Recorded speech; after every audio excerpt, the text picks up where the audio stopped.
Research suggests the country's opioid crisis may even be worse than we thought.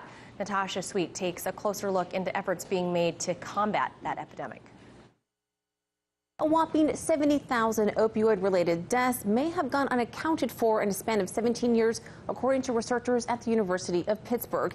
And now, with overdoses at an all-time high, some lawmakers say they're fighting back. Crystal's smart. She's very smart. Yeah. And, I mean, she was in sports. She was a cheerleader. You know, she sang in church. Eddie and Kathy Sweatte remember a more simple time long before their daughter Crystal was hooked on opioids. I started getting in with the wrong crowds and was getting introduced to more things. When I was introduced to opiates, that was it for me. I became addicted very quickly. The Sweattes now care for Crystal's 10-year-old son Robbie, who was able to see his mom in jail during visiting hours.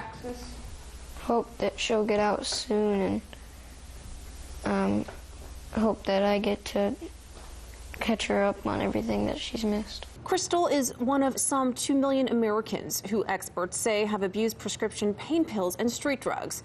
The epidemic is getting so bad that scientists at the Puget Sound Institute found traces of the drug oxycodone in mussels off the coast of Washington state. According to the Centers for Disease Control and Prevention, opioids, which include prescription opioids, heroin, and fentanyl, has killed more than 42,000 people in 2016, more than any year on record. A whopping 40% of all opioid deaths involve a prescription opioid. But as prescriptions are now harder to come by, the use of fentanyl is climbing. In 2013, there were reportedly 24 deaths from the drug. In 2017, 324. A 1,000% increase that now is creeping into other stimulants, opioids, and even heroin. And now some lawmakers want to fight back. Purdue pushed prescribers to give higher doses to keep patients on drugs for longer periods of time, without regard to the very real increased risk of addiction, overdose, and death. Massachusetts isn't alone. Last month, Los Angeles filed a lawsuit against 9 drug companies alleging unethical practices that worsen the opioid epidemic. The California Department of Public Health says over 23 million in the state were prescribed opioids in 2016.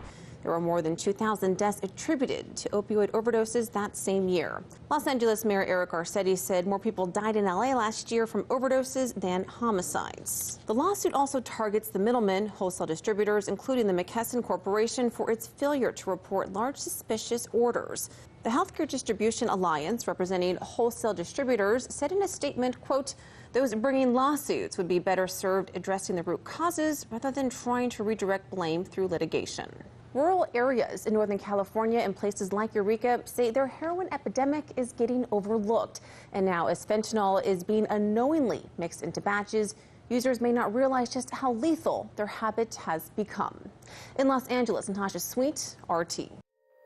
Hey YouTube, thanks for checking out our channel. We hope you enjoyed the video. We have tons of content for you just like this. For more of RT America's one-of-a-kind news and analysis, be sure to subscribe and never stop questioning more.